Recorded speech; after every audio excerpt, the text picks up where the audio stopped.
नमस्कार। आज हम भारत के 2026-27 के केंद्रीय बजट की बात करने वाले हैं। पर रुकिए, ये सिर्फ नंबरों और आंकड़ों का लेखा-जोखा नहीं है। ये असल में भारत की अगले 2 दशकों की महत्वाकांक्षी यात्रा का एक नक्शा है।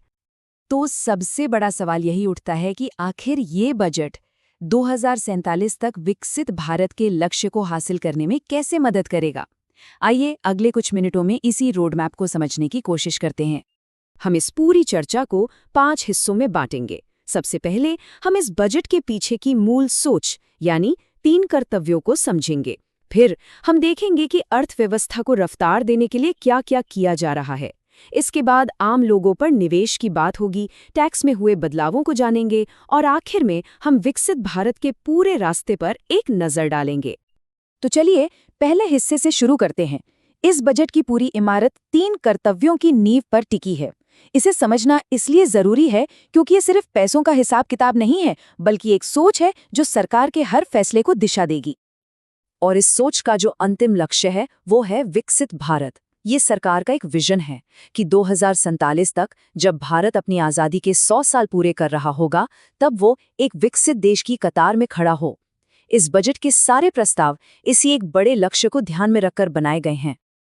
और इस लक्ष्य तक पहुंचने का जो रास्ता है वो कर्तव्य की भावना से जुड़ा है। वित्त मंत्री ने साफ कहा है कि ये बजट 3 मुख्य कर्तव्यों यानी ड्यूटीज पर आधारित है। ये एक तरह से सरकार के लिए गाइड की तरह काम करेंगे। तो चलिए देखते हैं कि ये 3 कर्तव्य हैं क्या।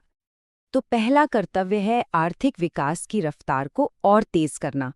दूसरा, देश के लोगों की उम्मीदों और आकांक्षाओं को पूरा करना और उन्हें आगे बढ़ने के मौके देना। और तीसरा कर्तव्य है ये पक्का करना कि विकास का फायदा, संसाधन और अवसर देश के हर परिवार तक, हर कोने तक पहुंचे। तो अब आते हैं दूसरे हिस्से पर कि देश के आर्थिक इंजन को और तेज कैसे किया जा रहा है। इस सेक्शन में हम उन बड़ी पहलों पर नजर डालेंगे जो ग्रोथ और मैन्युफैक्चरिंग को बढ़ावा देने के लिए की गई हैं। अब जरा इस नंबर पे गौर कीजिए। सरकार ने इंफ्रास्ट्रक्चर पर यानी सड़क, रेलवे, पोर्ट्स बनाने पर 12.2 लाख करोड़ रुपए खर्च करने का प्रस्ताव रखा है। ये एक बहुत बड़ी रकम है। इसका सीधा मतलब है देश में बेहतर कनेक्टिविटी और तेज आर्थिक विकास।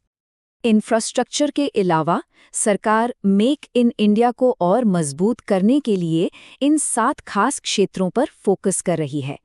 इनमें सेमीकंडक्टर जैसी भविष्य की टेक्नोलॉजी भी है और कपड़ा उद्योग जैसा रोजगार देने वाला सेक्टर भी। लक्ष्य बिल्कुल साफ है, हमें बाहर से कम सामान मंगाना पड़े और भारत दुनिया का मैन्युफैक्चरिंग हब बने। इन्हीं में से एक बहुत ही अहम पहल है बायोफार्मा शक्ति। इसके लिए अगले 5 साल में 10,000 करोड़ रुपए रखे गए हैं। इसका मकसद है भारत को जैविक दवाओं यानी बायोमेडिसिन्स बनाने का ग्लोबल हब बनाना, जो डायबिटीज और कैंसर जैसी बीमारियों से लड़ने में हमारी मदद करेगा। कपड़ा उद्योग जो लाखों लोगों को सीधे रोजगार देता है, उसके लिए सरकार पूरी सप्लाई चेन को मजबूत कर रही है।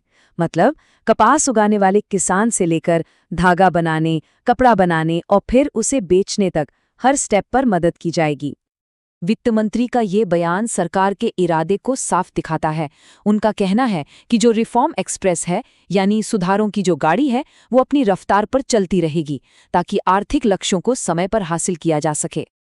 चलिए अब आगे बढ़ते हैं और देखते हैं कि ये बजट भारत के सबसे कीमती संसाधन यानी इसके लोगों पर कैसे निवेश कर रहा है। ये सेक्शन स्किल्स बढ़ाने और लोगों की जिंदगी को बेहतर बनाने पर केंद्रित है। हेल्थ सेक्टर में एक नई और बड़ी पहल है केयर इकोनॉमी को बढ़ावा देना। अगले कुछ सालों में 1 लाख नए हेल्थ प्रोफेशनल्स और 1.5 लाख ट्रेन्ड केयरगिवर्स तैयार करने का लक्ष्य है। इससे न सिर्फ स्वास्थ्य सेवाएं बेहतर होंगी, बल्कि युवाओं के लिए करियर के नए मौके भी बनेंगे। शिक्षा के मैदान में भी काफी कुछ नया हो रहा है। 5 नई यूनिवर्सिटी टाउनशिप बनाने का प्लान है।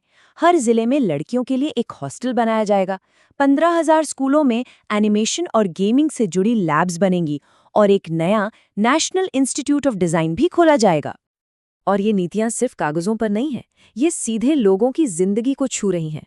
जैसे एक नई नारियल संवर्धन योजना शुरू की जा रही है, जिससे करीब 1 करोड़ किसान परिवारों को सीधे फायदा मिलने वाला है। अच्छा, अब आते हैं उस हिस्से पर जिसका हम सबको बेसब्री से इंतजार रहता है, टैक्स। चलिए देखते हैं कि इस बजट में टैक्स को लेकर क्या-क्या बदलाव हुए हैं जो सीधे तौर पर आम लोगों और बिजनेस पर असर डालेंगे। तो सबसे बड़ी खबर ये है कि 1961 का जो पुराना इनकम टैक्स एक्ट है, उसे बदलकर एक नया और सरल एक्ट लाया जा रहा है। ये नया इनकम टैक्स एक्ट 2025 1 अप्रैल 2026 से लागू होगा। इसका मुख्य मकसद है टैक्स सिस्टम को इतना आसान बना देना कि आम लोग भी उसे आसानी से समझ सकें। मध्यम वर्ग को एक राहत दी गई है। टैक्स कलेक्टेड एट सोर्स यानी टीसीएस की दरों में कटौती की गई है। ये एक तरह का एडवांस टैक्स होता है। अब विदेश घूमने के पैकेज पर या फिर विदेश में पढ़ाई या इलाज के लिए जो पैसा भेजा जाता है, उस पर टीसीएस की दर घटाकर सिर्फ 2% कर दी गई है। सरकार ने विदेश में रखी संपत्ति की घोषणा करने के लिए एक आखिरी मौका दिया है। इसे 2 कैटेगरी में बांटा गया है। पहली कैटेगरी उन लोगों के लिए है जिन्होंने 1 करोड़ तक की संपत्ति छुपाई थी। वो 60% टैक्स देकर कानूनी कार्रवाई से बच सकते हैं। दूसरी कैटेगरी उन लोगों के लिए है जिन्होंने अपनी इनकम तो बताई पर विदेश में रखी संपत्ति नहीं बताई। वो सिर्फ 1 लाख रुपए का शुल्क देकर जुर्माने और कार्रवाई दोनों से बच सकते हैं।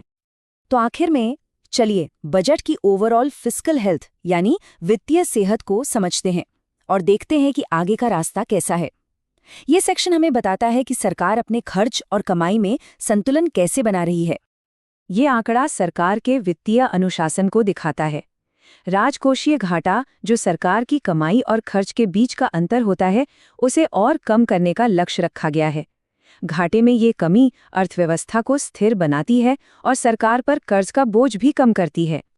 तो इस पूरे विश्लेषण के बाद हम एक आखिरी सवाल पर आकर रुकते हैं। ये बजट विकसित भारत के लिए एक बहुत ही स्पष्ट रोड मैप देता है, लेकिन सबसे बड़ा सवाल अभी यही है, क्या भारत तेज विकास की रफ्तार और सबके समावेश के बीच एक सही संतुलन बना पाएगा ताकि 2047 का सपना हकीकत बन सके? ये एक ऐसा सवाल है जिस पर हम सबको सोचना चाहिए।